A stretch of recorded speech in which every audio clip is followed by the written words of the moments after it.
Welcome to Fringe Element here on the 440 Sports Network. My name is Braden Gall, and you can follow me on Twitter at Braden Gall.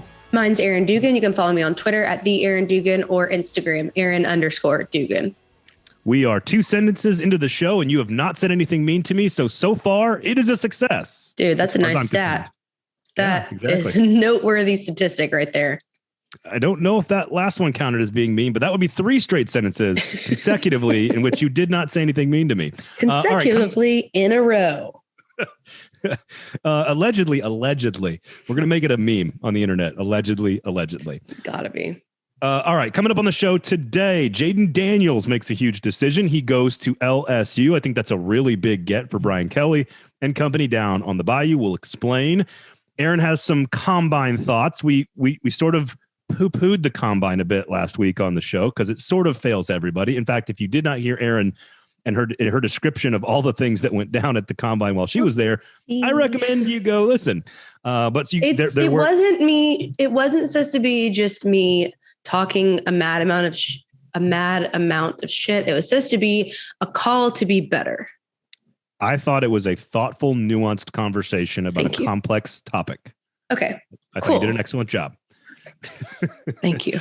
Also, a main topic today on the show, the attendance numbers in college football, the SEC's situation within those attendance numbers, 7 consecutive years in which college football attendance has decreased.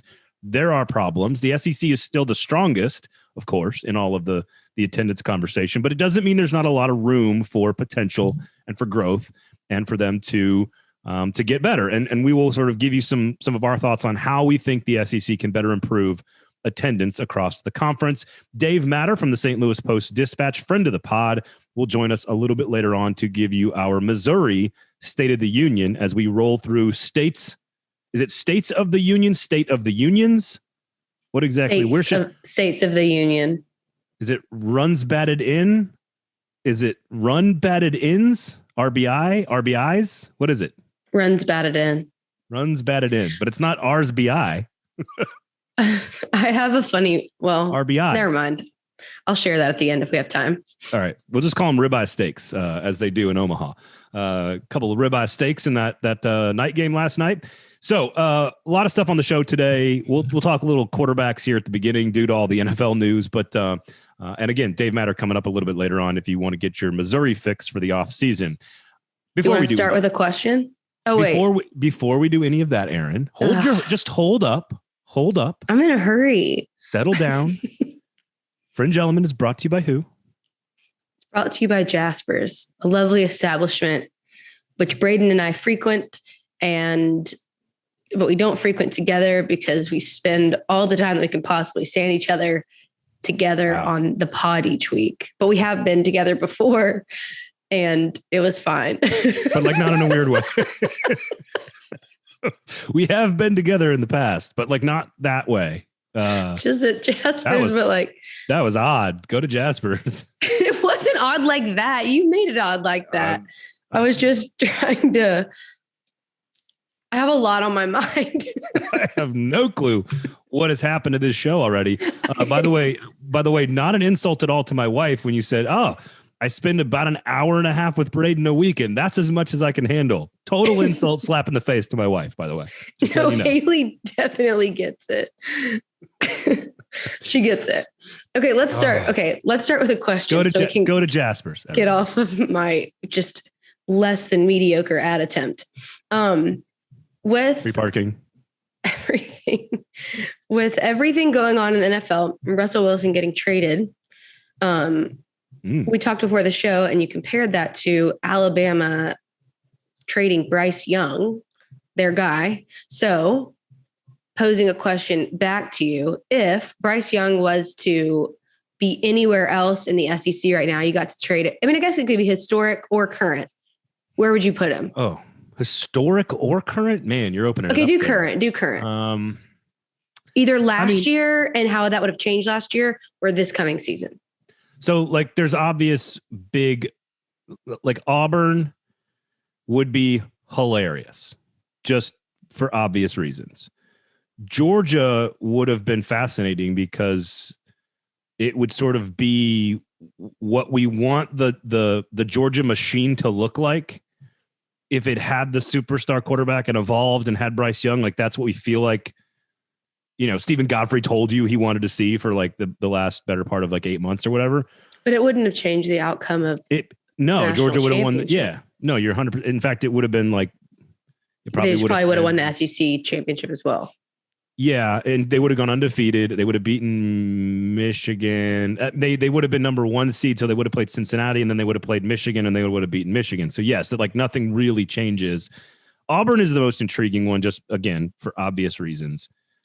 I think like Will Levis was solid, but if you put Bryce Young at a really solid team with good defensive players and good weaponry, like how good could Kentucky be if they had Bryce Young? Can I speak? You can't. How good could Kentucky have been if they had a player, and this is not meant to be an insult to Will Levis, but if they had a player of Bryce Young's caliber with Wan'Dale Robinson, that rushing attack, that offense, those defensive players, they won 10 games with Will Levis. What would their ceiling have been? That's interesting to me. Like a really good, high-level, middle-class team. Like what much 2 games did Kentucky lose? They lost to Tennessee in a shootout where they only had the ball for like 15 minutes. I would assume Bryce Young would have made a difference in that game. Yes. I'd have to. Okay. Who did they lose to? They lose to like Mississippi State or something. I'll figure it out. I think they lost like Mississippi State or something stupid. And obviously Georgia. The Georgia game, they actually gave Georgia a bit of a run down in Athens in the first half, at least. It wasn't like, it didn't end up being close, although Kentucky covered late backdoor. Don't ask me why I remember that. To me, Kentucky's the fascinating one. If you're talking about last year, if you're talking about moving forward, like what about like this coming up season? What about like an Ole Miss or an Arkansas where they feel like they're a quarterback away, right? I don't think Florida's a quarterback away. I don't think LSU's a quarterback away. And we'll get to Jayden Daniels. It's just LSU probably will be a quarterback away soon. Why? So here's the answer. I can't believe it took me this long. A&M. If he's at A&M last year or this year, they win the West probably both years. Wow. Yeah. No. That didn't even come to mind for me. I know. What am I thinking?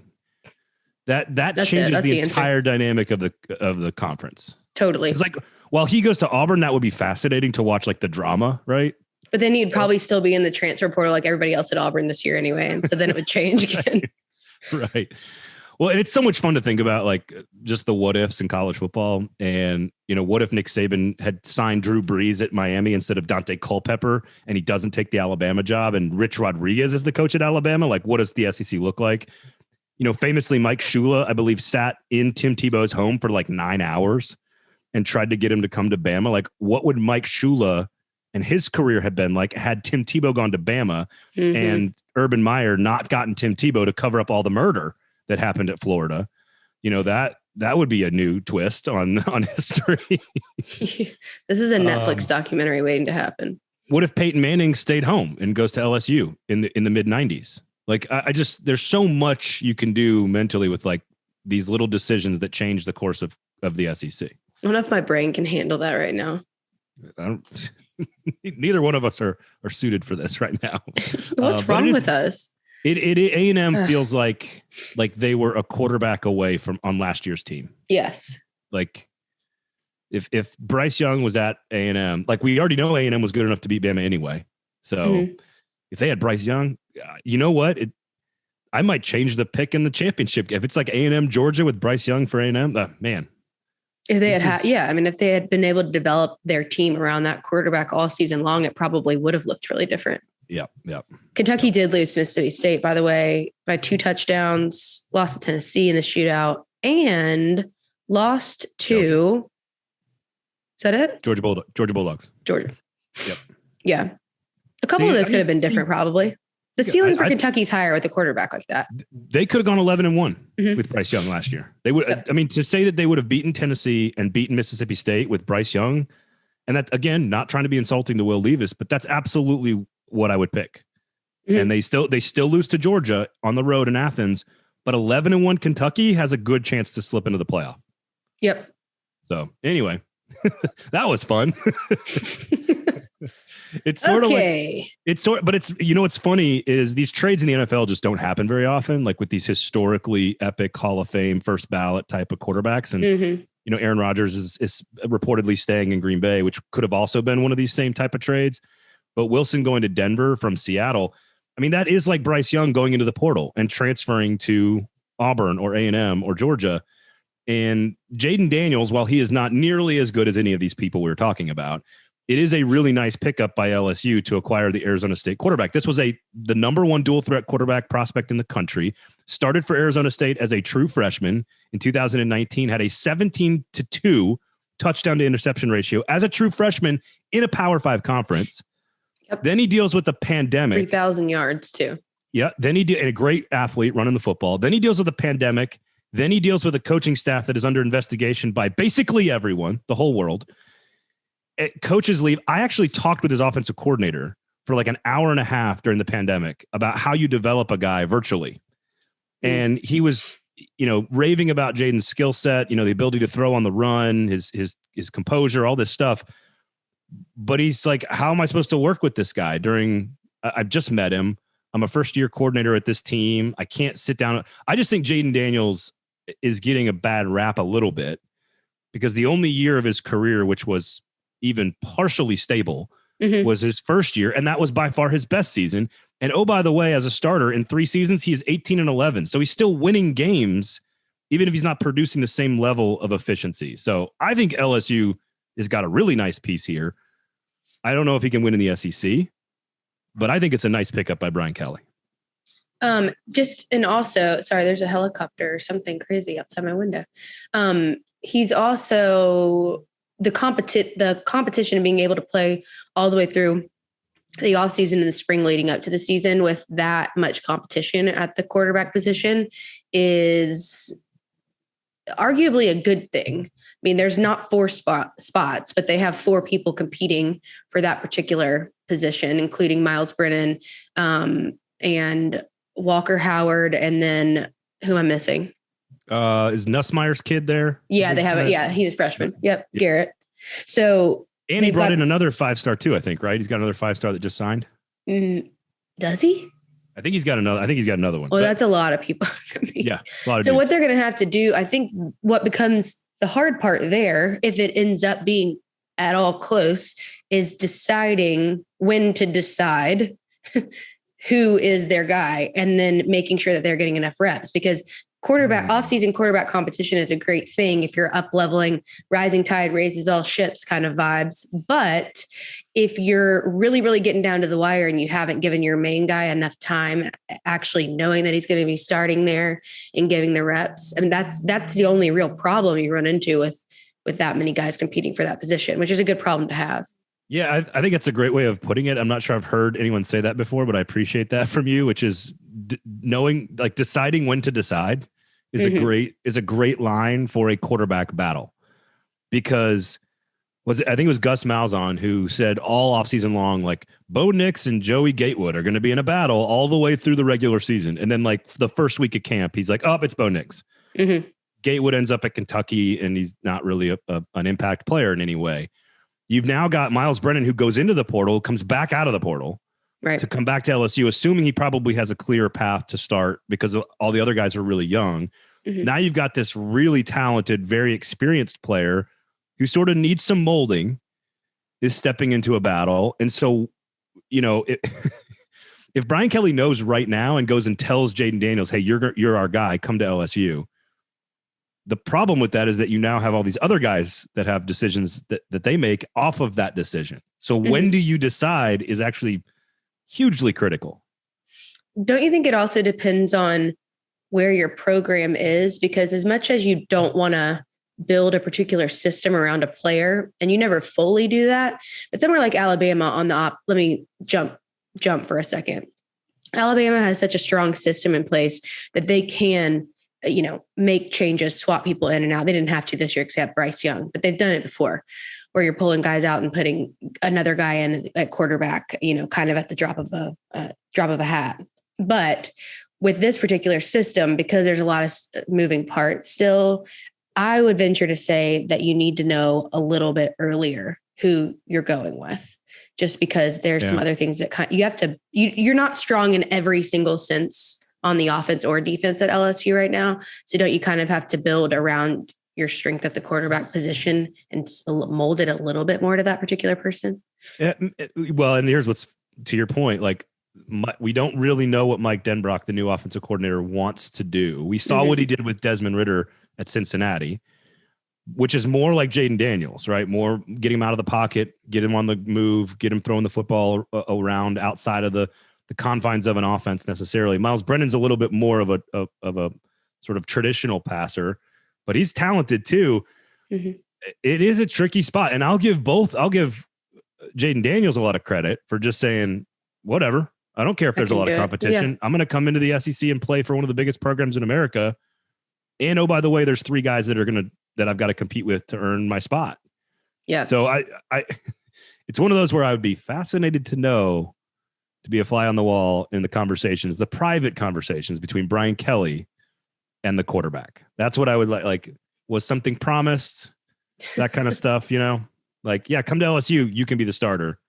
Sorry, Miles, you're out again. Go back to the portal where you came from.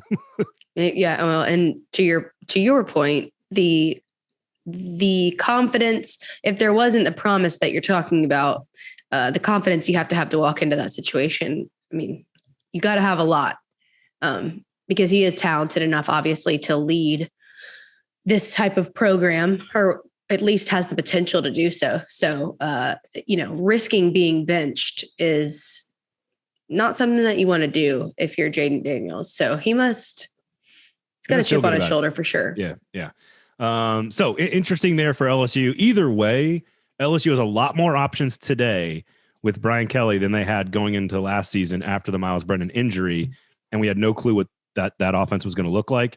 You do get Kayshon Boutte back, who's obviously one of the best receivers in America. So you got an elite weapon to throw to. So the LSU turnaround could happen quicker than people realize, especially if you've got an established guy at quarterback. So we talked about that before a few episodes ago about how the LSU wasn't going to need that much time if the right pieces were in place. There you go. We'll get to Dave Matter, because Jayden Daniels he visited Missouri.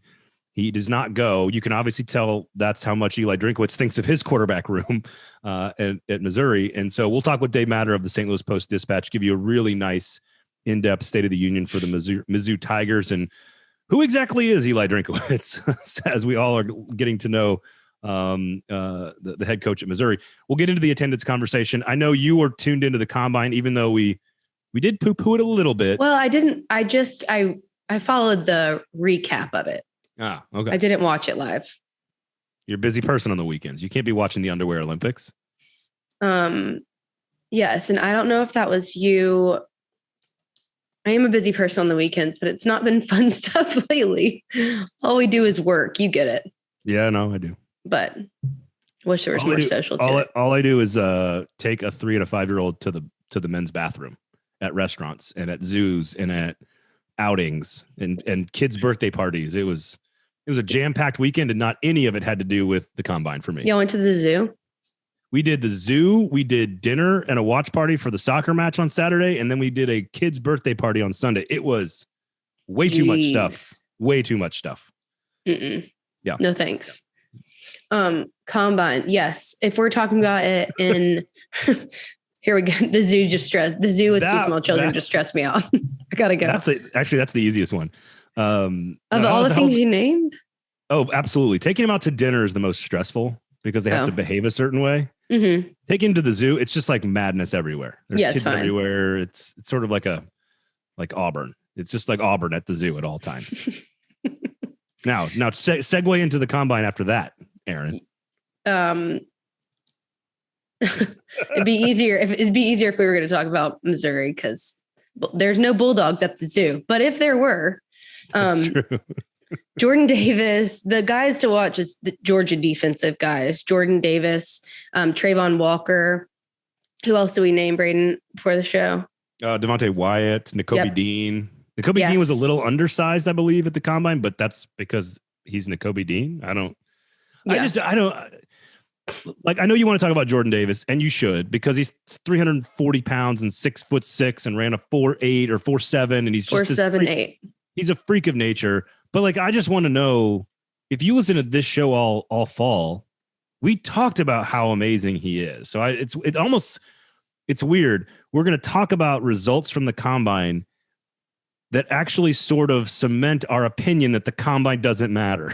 I mean, we already knew this about. Now, I will say Trayvon Walker's performance, the Georgia defensive end, he had one of those standout performances that maybe got him a little bit more attention because he spent the season in terms of media is, competing with guys like Jordan Davis for, time on the air, at least being talked about by commentators and stuff. So for him, it's pretty significant. But I would still argue that coaches, scouts, people that are looking out for their organization, NFL organization, probably already knew what Trayvon Walker was capable of, even if he's not a household name for everybody across the Southeast. So he, for him, maybe it's a great thing. But for Jordan Davis, exactly what you said. We already knew he was fast. We already knew he was dynamic. He ran a faster 40 time than Patrick Mahomes, if that puts things in perspective for people.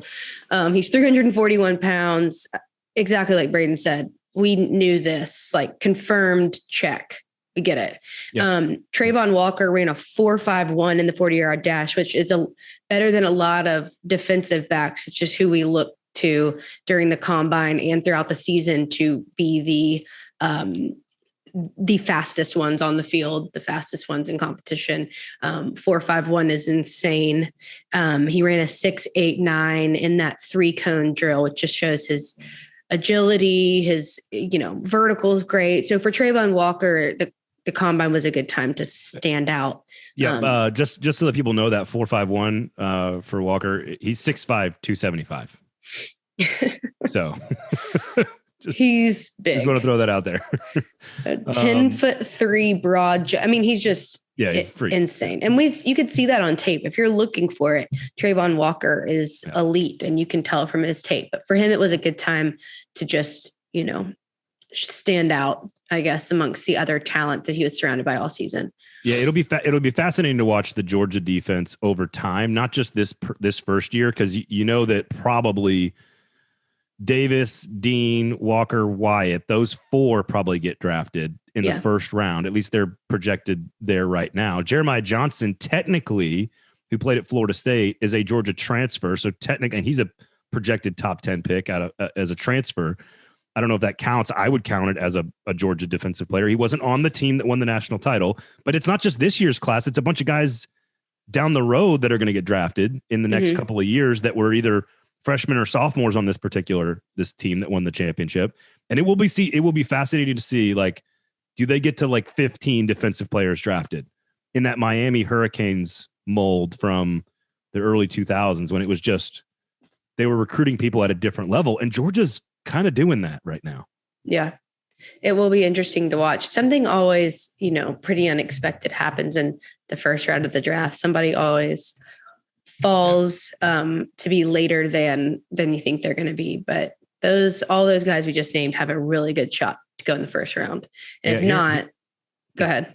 Well, I was going to say, here in Nashville, Christian Fulton was a first round cornerback out of LSU, was a first round pick his entire career at LSU, basically.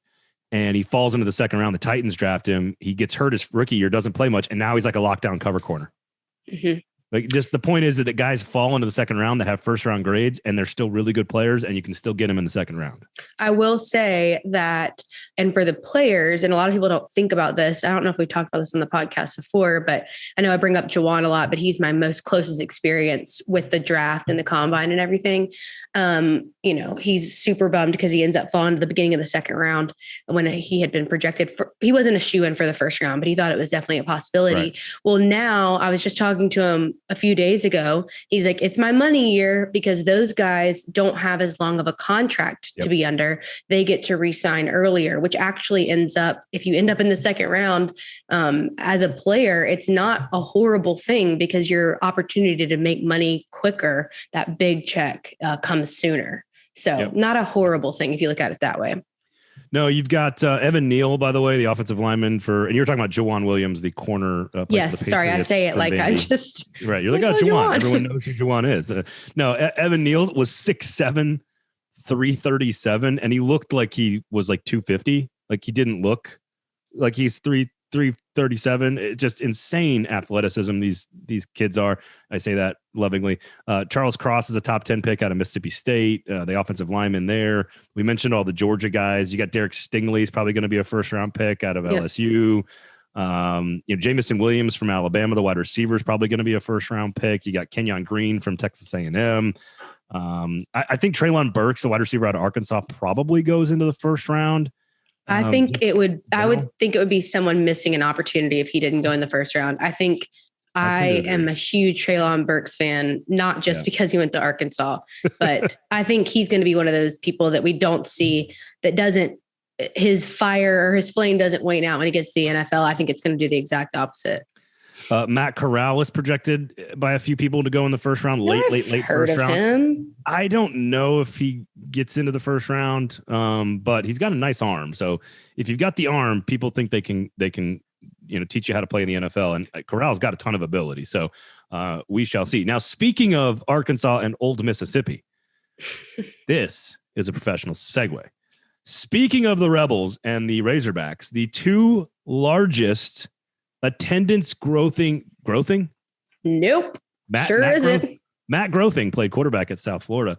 The outside of Rutgers, the Rutgers up in New Jersey, Arkansas and Ole Miss were number 2 and number 3 amongst all Power 5 teams in terms of attendance growth in 2021. Obviously, there's a very clear connection, which is good football teams, right? Yeah. So number one, let's just get that out of the way. Arkansas plus 14,000 people.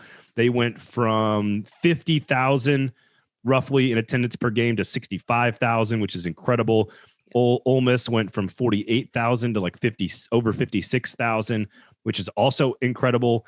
If you look at the rest of the SEC, there's not a lot of people that made many gains. In fact, all of college football, and this is our attendance conversation now, in case you didn't notice, 7 straight years, college football attendance has been down. The ACC is down 24% since 2004. They were down 12%. Year over year. They're not counting 2020. They're just counting 2019. So they're not. They're going from 19 to 21. So just keep that in mind. The SEC basically held firm around 72,000 people per game, just over. That is number one, of course, of every conference. Not even close, but it is the lowest since 1999.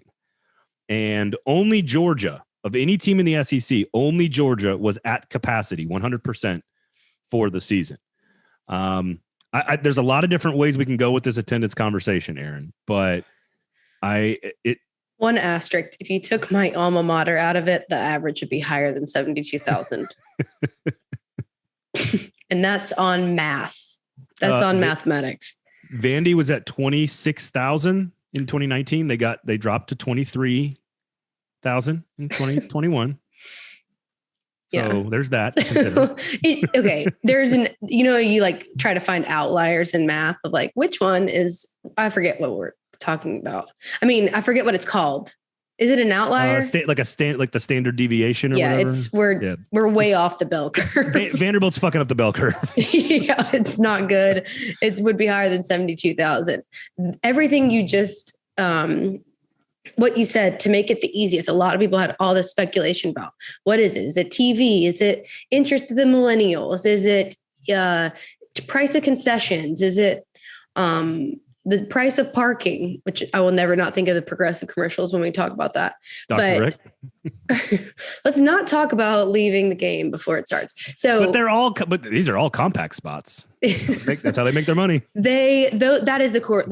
Arkansas going up 14,000 in these past 2 years is pretty insane. And you look at Ole Miss, same thing. They, not that much, but they did have 8,000 more, like Braden said. Kentucky, to me, when I looked at theirs, they've gone up 3,000 people on average from 2019 to 2021. To me, that kind of says people were already attending Kentucky football games pretty well in 2019. The capacity of that stadium, so it is better, but it shows you that Kentucky fans were already were showing up then. The capacity of that stadium is only 61,000. So they were already flirting with it in 2019. Now they're really flirting with it in 2021. Well, and what helps them is they had the two things that help with Kentucky is they had Missouri, Florida, and LSU all in the first half of the season, and they won every game. So they were not only were they 6-0, but they hosted three big opponents and they won. So they had 58,000 at Missouri. They had a hard sellout, 61-6 at Florida, 61-6 against LSU. So they were, they came back to Tennessee, had 61-6 against Tennessee. So they were hard sellouts. Now then you get New Mexico State later in the year and you have 47,000. And that's where it skews your number. But for Kentucky to be selling out 3 straight SEC home games, almost 4 straight SEC home games, and to have those games mean something and be big games and to win 3 of them, that's why they're up 3,000. And from a context standpoint, only 3 teams were up more than 1,000 people from 2019. It was Arkansas, Ole Miss, and Kentucky. And what do they all have in common? They had really good seasons in 2022. Yeah. I would also like to see Florida's up almost 500 people. I would love to see what their numbers looked like game to game, because I guarantee you if they hadn't had the beginning of the season that they had, I bet their numbers are front loaded big time. That's an interesting point. Glad you asked. 91,000 for the Alabama game. Yep. 88,000 for the Tennessee game. 86,000 for the Vanderbilt game. Then we get to Samford, we're at 70,000, and then we host Florida State, 88,000. So, they had 86,000 for Florida Atlantic. I thought that was interesting because, it's not shocking that they went up, but it basically is the first year and the last year of Dan Mullen and very different vibes for the team, and for them to be higher. I don't know. For them to be up this year, I thought was interesting. There's a lot of factors too. I mean, it could just be people missed football as part of this. That's true. Also, Auburn being up, first year coach generally gives you a bump. So that kind of makes sense there. Georgia was actually down, but only by like a couple of people. Again, they were at 100% capacity, basically. Tennessee was down 1,400. Alabama was down 2,300. And this tells you all you need to know about attendance in college football writ large. Alabama was 5th in the nation in 2019 in attendance. They lost 2,400 people per game. They went from 101,000 to 98,000, and they moved up in the rankings to number 3 nationally in total attendance. So even though they went down relative to their own standards, they actually went up nationally. And that's the bigger picture question here. Yeah. For college football, because A&M lost 3,000 people. LSU lost 6,000. Obviously, they're firing a coach. Right. Mississippi State lost almost 7. Mizzou lost almost 8. And South Carolina lost more than 8,000 people per game on a team that was better than we thought. So there's no reason to that one. That's true, except for when we look at these numbers, there's a million different things to look at. What's just correlated, what's causal, whatever. 2019 is all pre-COVID. So there was still, although in 2021 it was much better. There's a lot less fear, and we left 2020 out for a reason. But I don't necessarily know that. I think we need 2022 under our belt to really see if we're trending.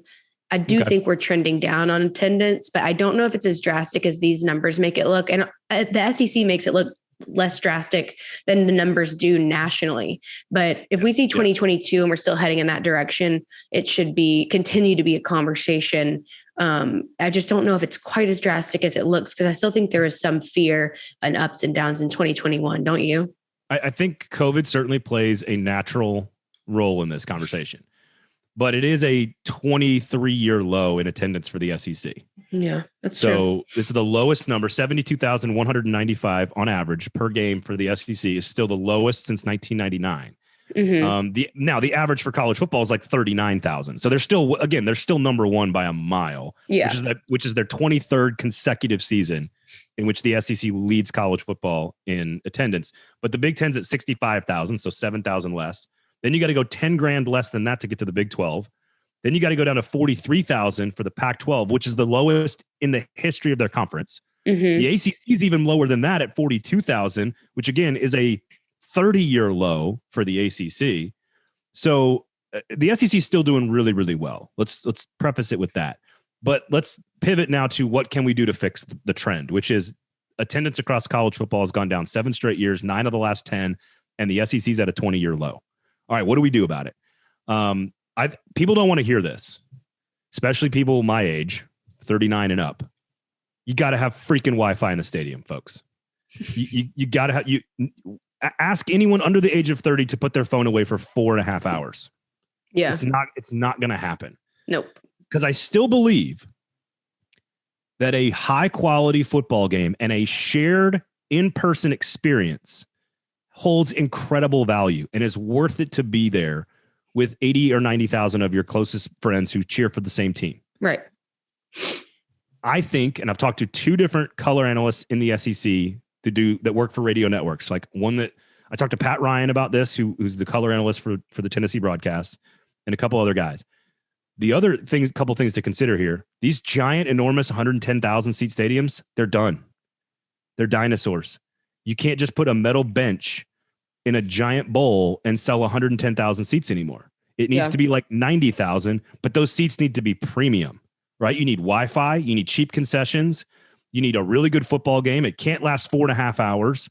Like, I think there's a formula there, but you can't take Wi-Fi away from kids, man. I know. Yeah. The comfort thing is big. So for the younger generation, it's, Wi-Fi. I think it also, I know we have these huge shows and stuff for the Super Bowl. If there's any way to incorporate some kind of entertainment, like platforms to have musicians play like NFL games have, I don't know if there's any opportunity for that, but I feel like that could draw more people. But then when I think about my parents we grew up going to Memphis games all the time. Now they're like, do I want to sit on a metal bench or do I want to watch it on TV when I can actually hear? And, we still definitely appreciate the experience, but there is the comfort and honestly, like the is it a good economic investment to buy $12 beers versus opening the refrigerator? So everything you're saying resonates. Yeah, you're never gonna. This is you're never gonna not fight the at-home comfort battle. That's always going to be a thing you have to fight. Like, my 70-inch television gives me better replay views. I have cold beer in the fridge 5 steps away. I've got a bathroom and a toilet that I can use that's clean and it's mine. And, like all the like parking, the cost of going to a game, there's a lot of reasons why staying at home is quote unquote better. You're never going to not fight that battle. You have to fight that battle. Right. But the way you make going to the game, because like Arkansas, if you go to an Arkansas game and you watch a 52-51 showdown and you're in, Razorback Stadium with 70,000 people going batshit crazy, it's going to be awesome. It is going to beat the experience at home. Right. But that needs to be a premium experience. And Greg Byrne at Alabama, the athletic director, has been saying this for years. They've got to schedule better football games. You cannot be up 59-0 on Western Carolina in the third quarter and expect all the students to stay there. It's not going to happen. Yeah. I know that pisses off Nick Saban, but it's not going to happen. And Alabama, at least students are going to maybe come for part of it and not stay the whole time. There's a lot of schools that if that's the matchup, they're not even stepping foot in the stadium. Right. You have to create a premium experience. And to me, that means not more seating, but better seating. Not more game time, but better games. More Wi-Fi, cheaper concessions, because walking around and tailgating at an SEC school is still an awesome part of the experience. Yeah. Sure, I can save a lot of money by sitting on my couch and get better replays, but I can't get that experience of walking through on the road I used to walk down when I went to college and bringing my kids back and tailgating with my buddies from college. You can't get that at home. But I'm not going to sit through a 4-hour football game on a steel bench and pay $14 for a Coke and not be able to post on Instagram. Right. and watch a blowout football game.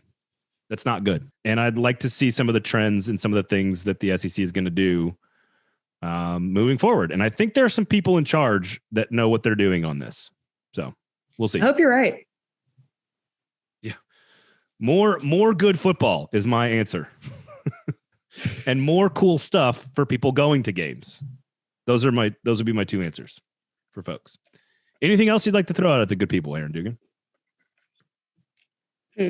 Just hanging out. Taking my last sip of coffee because I needed it today. I'm trying to think if there's anything else I was going to throw out there. How excited are you to learn about Mizzou football? Pretty excited? Pretty fired up? I am stoked because there is still a little bit of a cloud of mystery around Mizzou to me, how they got there, what's going on. And so I will be learning along with everybody else listening. Yeah, Dave is great. He's been with the St. Louis Post-Dispatch for a long time, covering Mizzou. We talked about the quarterback battle, the new defensive coaching staff, the state of the roster. Had to ask about Luther Burden, of course, the superstar wide receiver that's going to step in and be an automatic stud for that team right away. So a lot of stuff with Dave. That just about does it for us. Make sure you rate, review, and subscribe. All that great stuff. Follow Erin all over the socials. You can follow me as well. When we return, you will hear my conversation, a State of the Union about the Missouri Tigers with Dave Matter of the St. Louis Post-Dispatch, right here on the 440 Sports Network and Fringe Element when we return. Fringe Element is brought to you by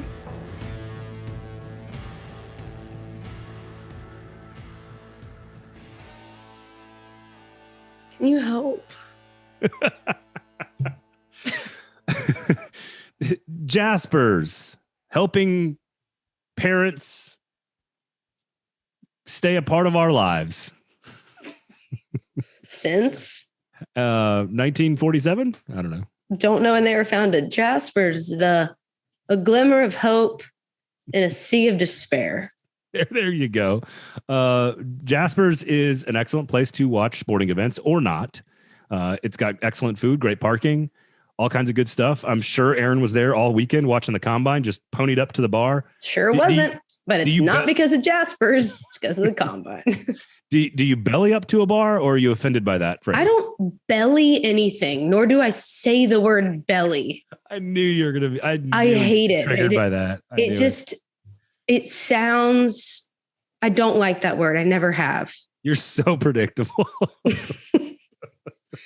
I knew when I thought about that, I was like, oh, if I suggested that she ever bellied up to anything, she would be bellied up to. Yuck. No. Belly on up, man. Nope. Sure won't. I will scoot up to the bar and have a nice meal. I will not belly anywhere. One bourbon, one shot, one beer. I'm bellied up here, boys. Let's go. Yuck. Jaspers. I'm glad you know how to push my buttons and that you choose to do so. To be fair to me, it doesn't happen on purpose. It just happens in the moment. And I go, oh, she really doesn't want to hear the word moist right now. So I'm going to really piss her off. That one doesn't bother me that bad. Do you hate it? It doesn't bother me. No words bother me. Offensive ones maybe, but like that's not what we're talking about here. I was going to say, I think I have bothered you before. Go to Jaspers, which it really is. It's going to be a fantastic place to sit down and watch some basketball games. Oh my God. I can't wait for the tournament. And oh, by the way, for those of you committed listeners who are listening to this in the ad here, little surprise for you guys next week. Already planned. A little surprise for you guys next week, NCAA tournament style for you Fringe Element listeners and SEC fans. So just teasing the next week's episode. You ready? Yep, just teasing it. Also, probably another phrase you don't like hearing. Just teasing it. I stopped listening to you when you said bellied up. I'm aware. Go to Jaspers. The menu is great. The parking is free. The people are wonderful. The happy hours are great. Like the sight lines, the TV, they got the board games all over in the bar over there. Feels like a library you're hanging out in. They got the grab and go market. Happy hours are awesome. Like there's just not, we've said all the things we can say about Jasper, and so we appreciate their support, and you should go support them too. So go to Jaspers and post some photos on the gram, on the Twitters, on the Facebook, and make sure you tag Jaspers. Teach Braden how to use Instagram while you're at it. Would be helpful. It really would be. It saves me. Accepting applications. I am not interviewing for the job, so it's wide open. It's yours for the taking. Yours. Just slide up into my DMs and going to the lowest bidder. You can have the job. Go to Jaspers, everybody. All right, we continue our State of the Union off-season status here across the SEC, and we welcome in Dave Matter, of course, from the St. Louis Post-Dispatch. You can follow him on the Twitters at Dave_Matter. Sir, how are you? Welcome to the show. Good to see you. Doing well. Thanks for having me. So I'm not going to start this interview by asking about Luther Burden. I feel like that's probably the first question you get everywhere we go. So we'll get to that in a second. But I just wanted to get your general sense of where Missouri fans are with Eli Drinkwitz. He's got sort of a quirky personality. Missouri has sort of a quirky personality. They feel like from the outside looking in that there's a good fit. He's only 11-12, good first year, recruiting really well. Where does the fan base and the head coach, where do they stand together right now?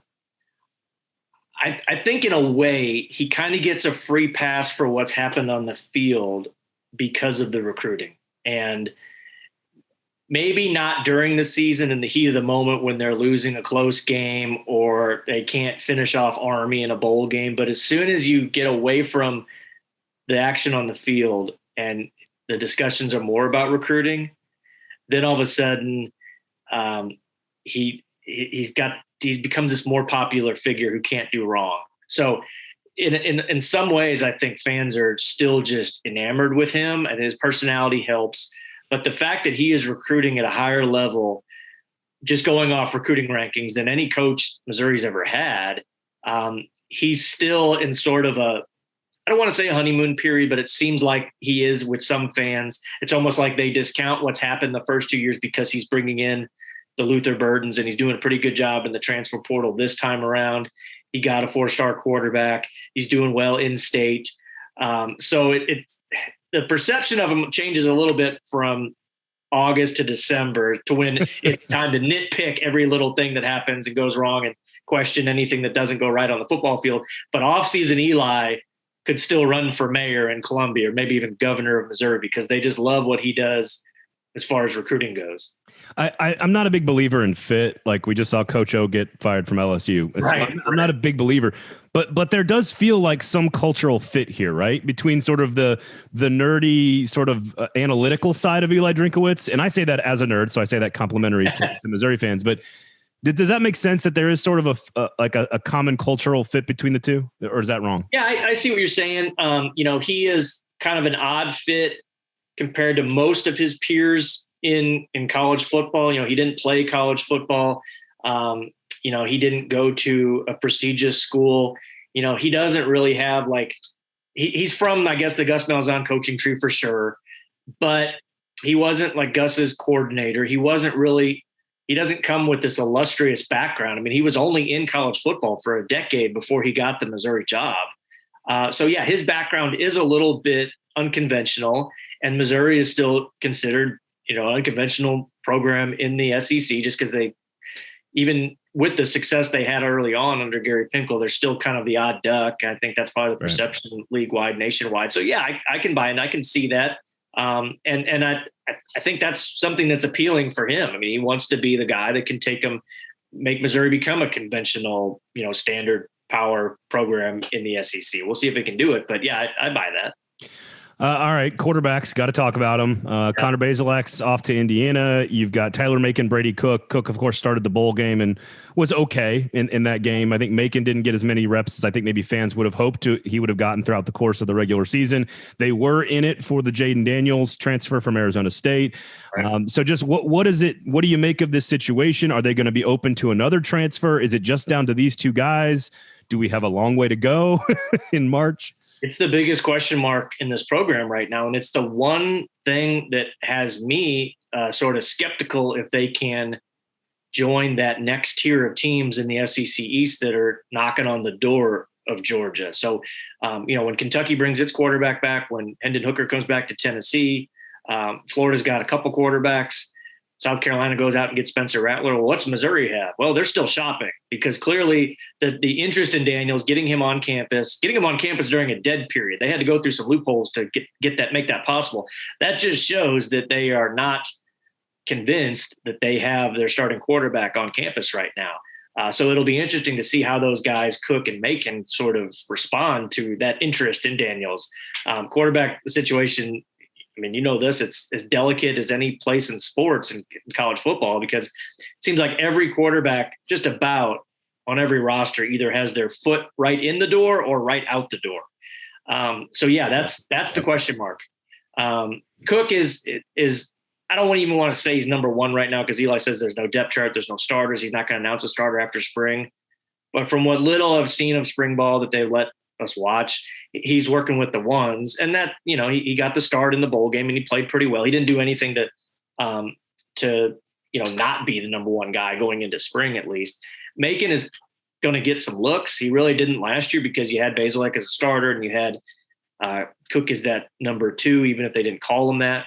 But he's got a ways to go throwing the ball. They made that pretty clear. His passing mechanics, just getting down the reps is something he really has to work on and improve on before he can be a starting quarterback. And then, the wild card is Sam Horn, the four-star freshman from Georgia, who is not enrolling. He's not enrolled now. He won't be here till June. Can you go into an SEC season starting a true freshman who wasn't there for spring? Well, you can, but are you going to have any success? I don't know. I mean, that's a lot to ask of a kid, but he'll be in the mix. That's what they're saying. I mean, he'll have a chance to compete. So it's an interesting situation. And Eli also has been very upfront in saying if there is a quarterback available in the portal now or after spring, and it's a mutual fit, they will go after him, which tells you all you need to know about how they feel about this group. Yeah, that makes sense. I want to ask sort of some specifics about the depth chart on defense and some of the playmakers on offense, but just in general, state of the roster. Obviously, it's March. There's a lot of sort of roster management and massaging that takes place throughout the spring and in the summer, but just sort of trying to project forward the two deep for this Missouri team going into fall camp and SEC Media Days. Where do you feel like the state of this roster stands relative to the first 2 years under Drinkwitz? I think they're better at receiver, and adding Luther Burden's a big reason for that. He's been here on campus. Eli has this policy where you have to earn your jersey number before you get it. And some guys, it takes all of spring, it takes all summer, it takes a couple weeks in fall camp. Burden got his on practice number 2. So if he doesn't start the season opener, something has to go wrong between now and then. So he's going to be a guy that I think upgrades that group. Whether he's an all-SEC player as a freshman or not, I think he just upgrades the athleticism there. They've got some guys there. They had some guys last year that they added that played a little bit as freshmen, Mookie Cooper, Dominic Lovett, that didn't have great numbers, but you saw little flashes. So I think they're better there. Offensive line, they only lose one starter who played a lot last year, but that was their center, Mike Maietti, who played every snap the last 2 seasons. But around, I think the offensive line as a whole, you got a bunch of returning guys back in other places and some experience there. So I don't know if it's better, but it's no worse. I don't think. And then defensively, I thought they really filled in some holes that they needed to address via the portal with experienced guys from Power 5 programs, from good Power 5 programs. They go get a D tackle from Oklahoma State. They get one of the better defensive players at Florida, Tyrone Hopper, linebacker, who should start on day one. They went and got a former starting safety from Clemson. So they're not shopping the mid-majors and getting potential guys. They're getting proven Power 5 players on that side of the ball. So, and compared to last year, I mean, this defense, they can't start the year off worse than it did a year ago. So I think what they have at most position groups there, that they should expect that side to be better. Yeah. Was it like 3rd and 21 against Florida where they ran the football and scored a touchdown? Like, I can't remember what the exact down and distance was, but I was like, oh, that's not a good look. And Steve Wilkes, which I thought I'll admit, I'll put my hand up and say, look, I thought that was a really nice hire by Eli Drinkwitz at the time. You get a guy with NFL experience who's been a head coach to come in and coach in the SEC. It seems like a really nice fit. Certainly they got better as the year went along, but they were, I mean, God, they were atrocious in the first month and a half of the season. So he's back to the NFL. Now you have Blake Barker and DJ Smith. What do we know about these guys? What do we know about the scheme, the alignment, the philosophy? Personally, I think the philosophy is far more important than the actual alignment. Depending on what the other team's running a formational, it doesn't really matter how many linebackers or safeties, but what does matter is your philosophy as a defensive coordinator. So what do we know about Blake Barker and what do we know about how he wants to run a defense? Blake Baker. He was at LSU last year, linebackers coach under Ed Orgeron. But before that, he was Miami's defensive coordinator for a couple of years. His 2019 defense was pretty good, top 20 most statistics, most national list there. Not as good in 20, but good in 19. Before that, he was Louisiana Tech's defensive coordinator. Again, his first year there was pretty good. So he is a guy that has only coached college football. He comes straight from college. He's been in major conferences. So I think the hope is, and the expectation is, he's not going to face the learning curve that Steve Wilks faced a year ago. And Wilks, going into last season, he fully admitted that the transition was significant. I mean, he was even talking about the hash marks. He was still getting used to them being different, right. The NFL and college. Not exactly something you want to hear going into the SEC season. It took him about a month to figure out if he wanted to coach on the sidelines or up in the box. So it showed some signs there, though. Maybe all the positives we thought about hiring an NFL head coach, NFL coordinator, maybe when you get into the heat of the moment on Saturdays and you're going up and you're in Kentucky or you're playing, against a potent SEC offensive team, maybe they don't know what they're doing. So I think that the natural thought now is, okay, you got a guy who knows what he's doing. He's done it before. He also knows Eli. He coached with him at Arkansas State, so they know each other pretty well. And just talking to him the one time that we have this spring, he says all the right things. He's like, I'm not married to like an alignment, like you said. I'm not coming in saying we have to run this. He wants to see what they have talent-wise first before he makes any of those decisions. Are they going to be a blitz-heavy team? Are they going to play more man than zone? He's going to let the talent on the team and the depth kind of determine that. And he's less hung up on those kind of things right now than he's just figuring out what he has. So, the expectation should be, hey, they should not be worse. They cannot start off like they did last year, because I think they do have some decent players there. But they've got to be on the same page. And you're talking about third coordinator, third system in 3 years. And that's the veteran players are accustomed to the change at this point. They're kind of conditioned to it. So I don't know if it'll be a huge adjustment for the older guys. Maybe the guys that just came in the program last year are going to have to learn, a whole new set of terms, even though they're going to try to keep some things the same. Right. But this spring is really important for that side of the ball. All right. Well, I'll leave you with this, because it feels like there's a lot of things to like about Eli Drinkwitz. Yeah. Smart guy, good recruiter, brings a lot of energy. I enjoy the internet just with Eli. I think the internet's better with Eli Drinkwitz on it. It's more interesting. I guess my big picture question about long-term expectations, you kind of addressed where they should be in 2022. We think they're trying to take a step to join Kentucky, Tennessee, and Florida on that second tier in the East. I think we all kind of agree with that, somewhere in that 5-6 range projected.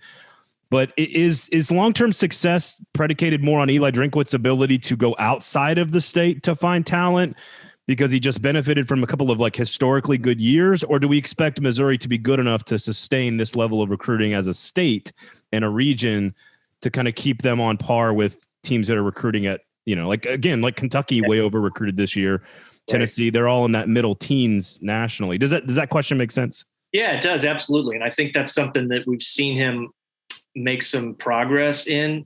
They're getting the best players in the state, but they're also going out. They got a 4-star running back from El Paso. They got Sam Horn from Georgia. They've got to do more of that, because Missouri is not necessarily a state, especially, St. Louis has been good the last few years. It's going to be good again next year, but you can't count on it every year to be as fertile as, Atlanta or, Dallas, or hotbeds of recruiting. Just demographics tell you that it's not going to be that great all the time. So yeah, I think we've seen signs that he's been able to reach out and build some, I don't want to say pipelines, because they are recruiting pretty nationally. It's not just in this area or just in that area. So we've seen progress there, but on the flip side, he's had a lot of staff turnover. So it's kind of hard when you're constantly having to replace a bunch of assistants to rely on, what you've been able to build in recruiting in one certain area when you're flipping assistants all the time. So I think that should be a concern. I think that kind of touches on the overall unknown of Eli is as a program builder, because he's never done it on his own. He inherited a really good team at Appalachian State, and they won more games than they did the year before, but he didn't build that. So here he's having to build, and he's having to do it in the NIL age. He's having to do it via the transfer portal. recruiting, obviously, and he's got to get a quarterback. I mean, this is not gonna work unless he makes the right decision on that position and gets a guy. No question about it. Dave, always a pleasure, my friend. I always love seeing you. We appreciate your time. You can check him out all over the St. Louis Post-Dispatch. Of course, you've also got him all over the Twitters at Dave_Matter. Thank you so much, my friend. Good to talk to you, bud. My pleasure. That was Dave Matter of the St. Louis Post-Dispatch, of course, covering the Missouri Tigers. And I do find Eli Drinkwitz to be this, you kind of alluded to this, like, I'm not really sure how they got here. And while that might be a little tongue-in-cheek, Eli Drinkwitz is sort of, it's just very off-center in general. Like, he just does things a little differently, he does it his own way. You know, Dave talked about this, like, he's not a traditional guy who played football growing up and went to a powerhouse and like learned how to coach. Like, he sort of has come to the job in a different way. And I think you can see that in how he acts on the recruiting trail and in the press and in the media.